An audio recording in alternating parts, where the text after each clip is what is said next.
তাপগতিবিদ্যা Dhaka board 2025 পরীক্ষাগারে একটি তাপ ইঞ্জিন 500 কেলভিন তাপমাত্রার উৎস হতে 1000 জুল তাপ গ্রহণ করে 300 কেলভিন তাপমাত্রার তাপগ্রাহকে 600 জুল তাপ বর্জন করে।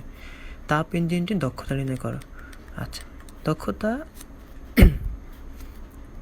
ইটা is equal to 1 minus T2 by T1। দক্ষতাকে শতকরায় প্রকাশ করা হয় ইন্টু 100%। এখানে ওনারা কি বলছে, উৎসের তাপমাত্রা কত 500 কেলভিন আর তাপগ্রাহকের তাপমাত্রা 300 কেলভিন। কেলভিনেই দেওয়া আছে, লিখে ফেলি। তাপগ্রাহকের তাপমাত্রা, উৎসের তাপমাত্রা।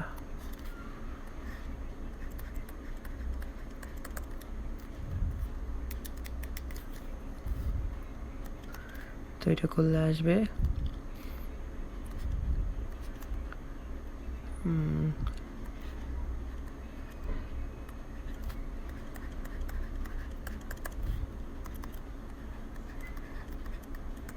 40%। ঘ শেষ। পরিবেশ বান্ধব কিনা।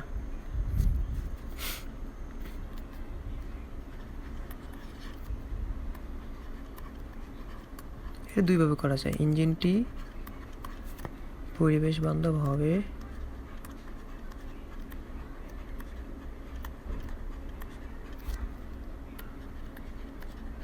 যদি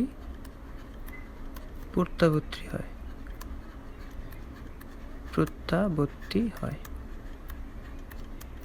আমরা জানি প্রত্যাবর্তী ইঞ্জিনের বেলায় T2 by T1 is equal to Q2 by Q1। Sorry,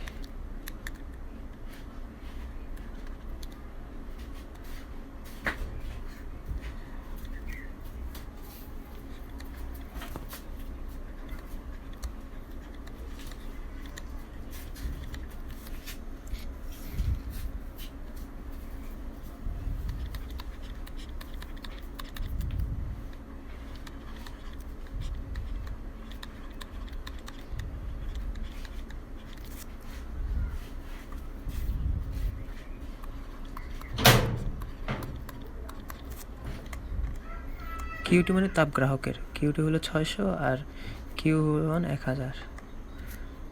তো এখানে 600 1000,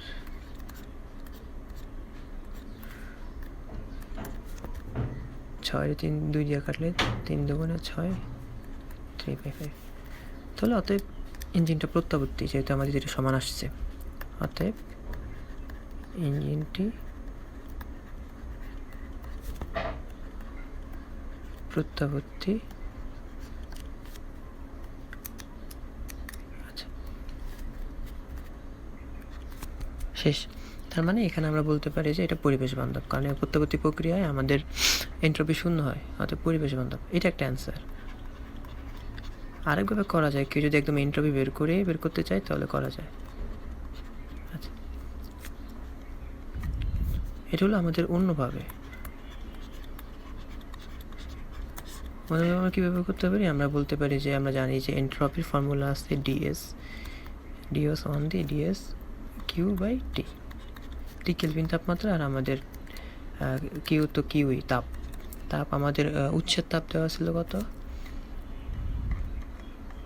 উৎসের তাপ দেওয়া ছিল 1000 আর 500।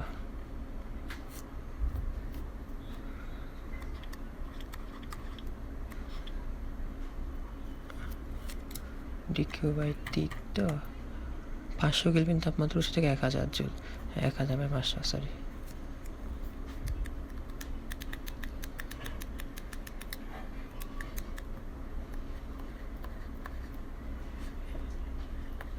আচ্ছা, এর একক কী হবে? একক হবে, আমরা দেখতে পাচ্ছি আমাদের এখানে তাপ জুল আর আমাদের তাপমাত্রা কেলভিন, তাহলে একক হবে জুল পার কেলভিন।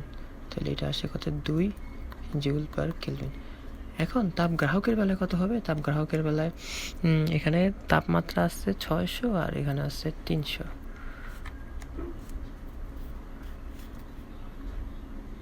আবার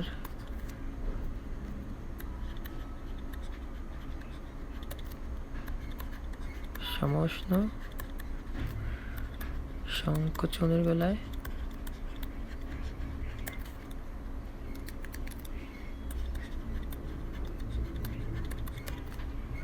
সংকোচন যেহেতু, তাহলে কিউ বাই টি আসবে। ডিকিউ মানে এখানে 600, এখানে তাপ হলো 300 আর এটা হলো 600। সরি উল্টা লিখে ফেলছি।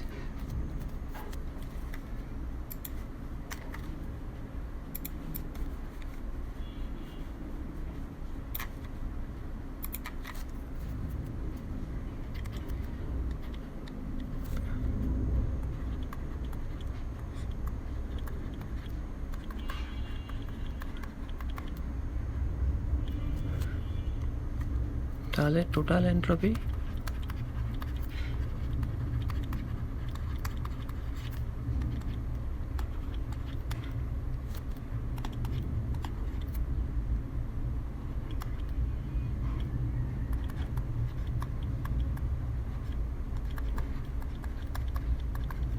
যেহেতু এন্ট্রপি কোনো বাড়েও নাই কমেও নাই, অতএব আমাদের এটা কি পরিবেশ বান্ধব। তাহলে দুইটা অ্যান্সারে যে কোনো একভাবে করলে হবে।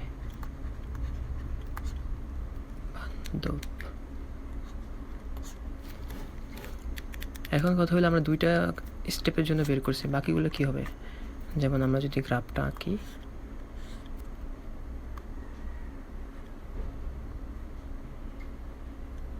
এটা সমষ্ণ প্রসারণ, এটা সমষ্ণ সংকোচন।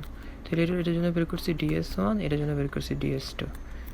এই দুটোর জন্য কি হবে, এটা আর এটা, এটা আর এটা হলো রোধতাপীয়। রোধতাপীয় প্রক্রিয়ায় আমাদের এন্ট্রপি 0, DS = 0। এই জন্য আমরা ইচ্ছে করে এই দুটো বের করি না, এটা আর এটা।